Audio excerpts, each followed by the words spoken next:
Magandang araw mga bata! Para sa ating una at ikalawang araw, tekstong informatibo, pangyayaring pangkalikasan at tambalang pangungusap. Ano ang nakikita ninyo sa larawan? Ano ang mararamdaman ninyo kung mangyari ito sa inyong lugar? Basahin natin. Tuwing tag-ulan, madalas bumabaha sa mabababang lugar. Ang malalakas na ulan at baradong kanal ang nagiging sanhi nito. Kapag bumabaha, nahihirapan ang mga tao sa paglalakbay at nalulubog ang kanilang bahay sa tubig. Ano ang paksa ng binasang teksto? Sino ang naglalahad sa teksto? Ano ang nais ipabatid ng author? Ang malinis na hangin ay mahalaga para sa tao, hayop at halaman. Kapag marumi ang hangin, nagkakasakit ang mga tao at nahihirapan sa paghinga. Ang pagtatanim ng mga puno ay nakatutulong upang luminis ang hangin. Ano ang paksa ng binasang teksto? Sino ang naglalahad ng teksto? Ano ang nais ipabatid ng author? Ang pag-ehersisyo araw-araw ay nagpapalakas ng ating katawan. Nakakatulong ito upang maging masigla at iwas sakit ang tao. Kahit simpleng paglalakad o pagtakbo ay mabuti na para sa ating kalusugan. Ano ang paksa ng binasang teksto? Sino ang naglalahad sa teksto? Ano ang nais ipabatid ng author? Ang ating binasa ay isang halimbawa ng tekstong informatibo. Ang tekstong informatibo ay nagbibigay ng kaalaman at mahalagang impormasyon. Ang mga layunin ng tekstong informatibo ay magbigay ng kaalaman o impormasyon, magpaliwanag, maglahad ng katotohanan at makadagdag sa kaalaman. Sa pagbabasa ng tekstong informatibo, mahalagang malaman natin kung sino ang naglalahad nito at kung anong nais ipabatid ng author. Maliban dito, ang mga tekstong informatibo ay binubuo rin ng mga tambalang pangungusap upang mailahad ng author ang nais niyang ipabatid. Ano ang tambalang pangungusap? Ang tambalang pangungusap ay binubuo ng dalawang payak na pangungusap na pinaghihiwalay ng pag-ugnay tulad ng at, ngunit, o sapagkat, at kaya. Halimbawa, bumaha sa kalsada at hindi makadaan ang mga sasakyan. Malakas ang ulan kaya lumubog ang maraming bahay. Gawin natin. Sabihin kung ang mga pangungusap ay isang tambalang pangungusap o hindi.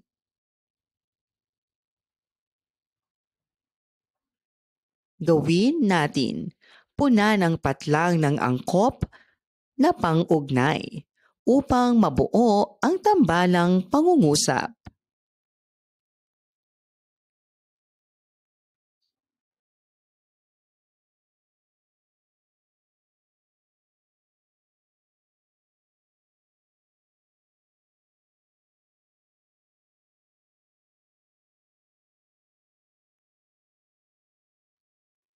Basahin natin.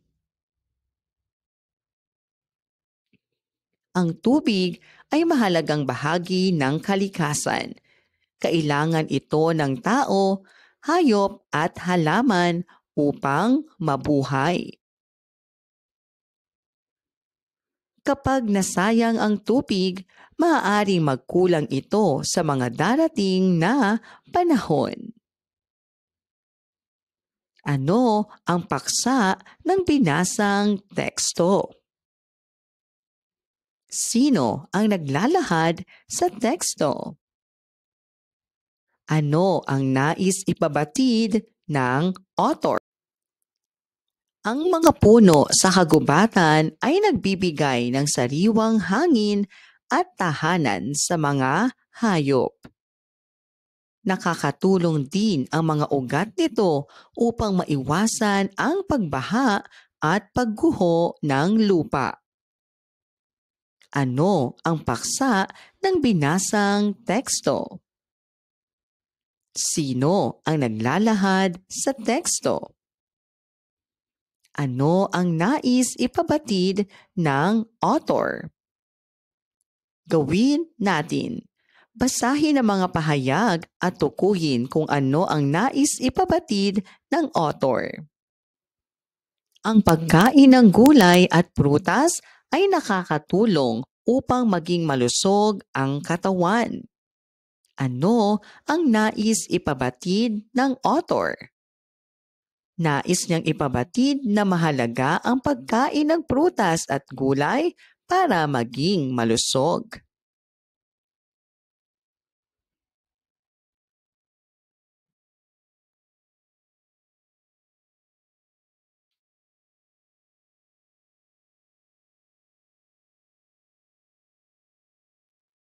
Laging tandaan, ang tekstong impormatibo ay nagbibigay ng kaalaman at mahalagang impormasyon.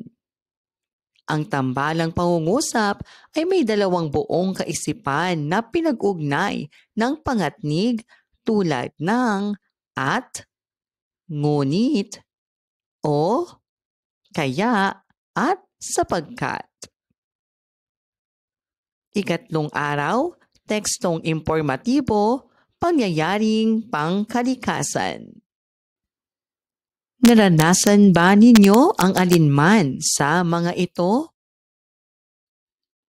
Ano ang naramdaman ninyo? Basahin natin.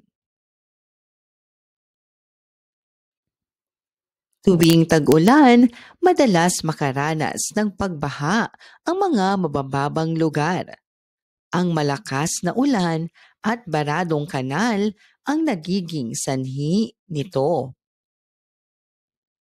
Kapag may baha, maraming tao ang naaapektuhan dahil nahihirapan silang makabiyahe at nasisira ang kanilang mga bahay. Ano ang paksa ng binasang teksto? Sagot, ang paksa ay tungkol sa baha.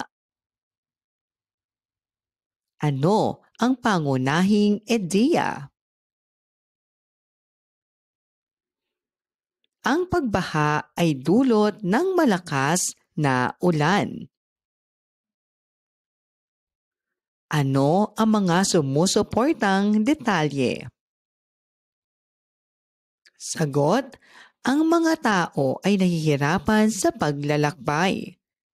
Nakasisira ang mga bahay kapag may baha.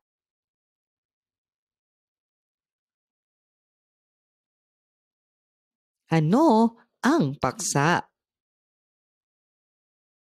Ang paksa ay ang pinag-uusapan sa teksto. Ito ang pinakamahalagang tema o topic ng binasa o pinakinggan. Halimbawa, sa tekstong ang mga puno ay nagbibigay ng hangin at lilim, ang paksa nito ay mga puno. Ano ang pangunahing ideya? Ang pangunahing ideya ay ang pinakaimportanteng mensahe o kaisipan na gustong ipabatid ng author tungkol sa paksa. Halimbawa, sa tekstong ang mga puno ay nagbibigay ng hangin at lilim, ang pangunahing ideya nito ay mahalaga ang mga puno dahil nagbibigay sila ng hangin at mga lilim. Ano ang sumusuportang detalye? Ang sumusuportang detalye ay mga patunay o paliwanag na tumutulong upang mas maipaliwanag ang pangunahing ideya. Halimbawa, sa tekstong ang mga puno ay nagbibigay ng hangin at lilim, ang mga sumusuportang detalye ay nagbibigay ng lilim ang mga puno sa init ng araw at nililinis ng mga puno ang hangin. Gawin natin. Basahin ang bawat teksto at tukuyin ang paksa, pangunahing ideya at dalawang sumusuportang detalye. Teksto, lumindol ng malakas sa Luzon. Maraming gusali ang nasira at ang mga tao ay lumikas para sa kaligtasan. Ang mga aftershock ay nagdulot ng takot sa mga naninirahan. Ano ang paksa? Ano ang pangunahing ideya? At ano ang dalawang sumusuportang detalye mula sa tekstong binasa? Paksa tungkol sa lindol. Pangunahing ideya, dulot ng malakas na lindol. Dalawang sumusuportang detalye, maraming gusali ang nasira. Mga aftershock ay nagdulot ng takot.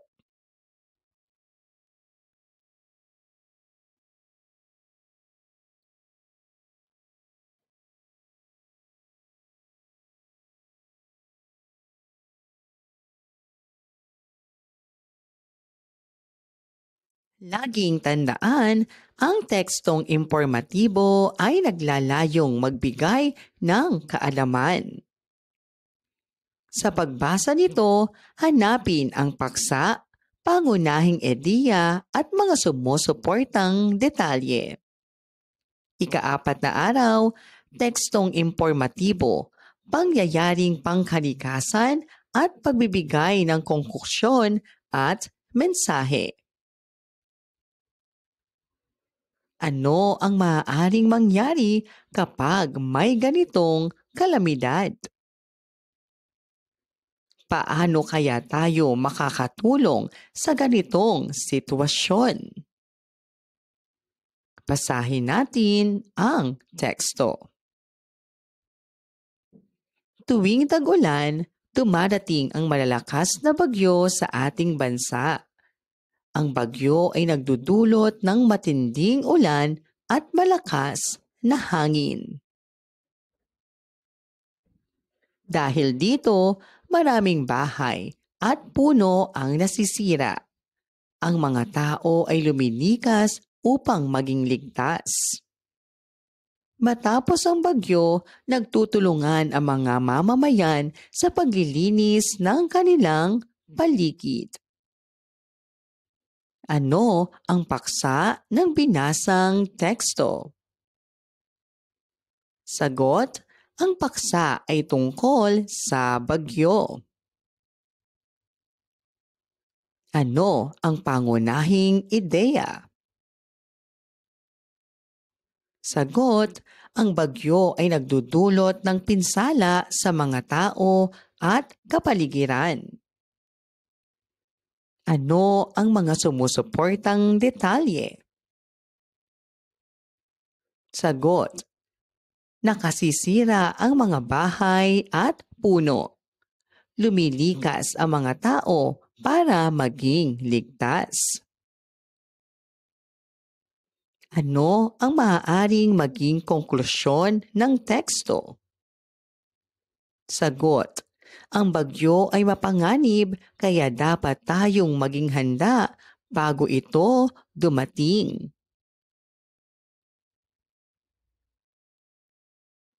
Ano ang mensahe ng teksto? Sagot, ang pagtutulungan at kahandaan ay mahalaga sa oras ng kalamidad. Ang pagputok ng bulkan ay isang pangyayaring pangkalikasan. Kapag pumutok ito, lumalabas ang abo at mainit na bato. Maraming bahay ang nasisira at ang mga tao ay kailangang lumikas. Mahalaga ang pakikinig sa babala upang makaiwas sa panganib. Ano ang paksa ng binasang teksto? Sagot, ang paksa ay tungkol sa pagputok ng bulkan. Ano ang pangunahing ideya? Sagot, ang pagputok ng bulkan ay nagdudulot ng pinsala sa mga tao at kapaligiran. Ano ang mga sumusuportang detalye? Sagot, naglalabas ng mga abo at mainit na bato. Lumilikas ang mga tao para maging ligtas. Ano ang maaaring maging konklusyon sa binasang teksto? Sagot, ang pagputok ng bulkan ay mapanganib, kaya dapat tayong maging handa. Ano ang mensahe ng teksto? Sagot, ang pakikinig sa babala at kahandaan ay mahalaga sa oras ng kalamidad. Gawin natin. Basahin ang bawat teksto at tukuyin ang paksa, pangunahing ideya, sumusuportang detalye, konklusyon, at mensahe.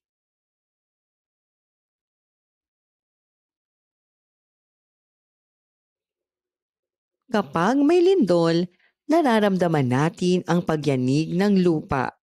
Maaari itong magdulot ng pagbagsak ng mga gusali at pagkasira ng mga daan. Dapat laging tandaan ang mga paraan ng pag-iingat tulad ng duck, cover, and hold upang makaiwas sa mga panganib. Ano ang paksa? Ano ang pangunahing ideya? Ano ang mga sumusuportang detalye? Ano ang maaaring maging konklusyon? At ano ang mensahe ng tekstong ating binasa? Paksa tungkol sa lindol. Pangunahing ideya, pag-iingat sa lindol. Sumusuportang detalye, pagbagsak ng mga gusali at pagkasira ng mga daan.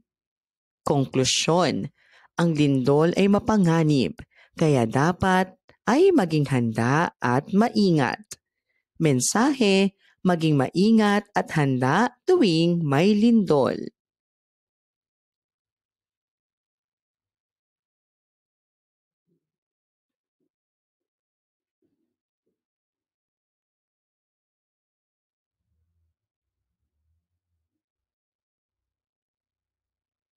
Laging tandaan, ang tekstong impormatibo ay nagbibigay ng totoong impormasyon. Ito ay may paksa, pangunahing ideya at sumusuportang detalye.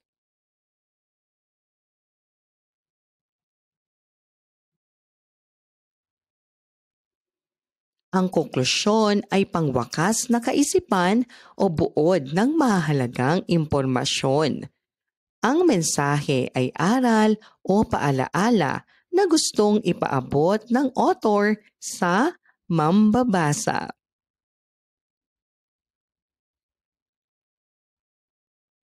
Maraming salamat po sa inyong panonood at pakikinig. Hanggang sa muling pag-aaral ng asignaturang Filipino. Paalam!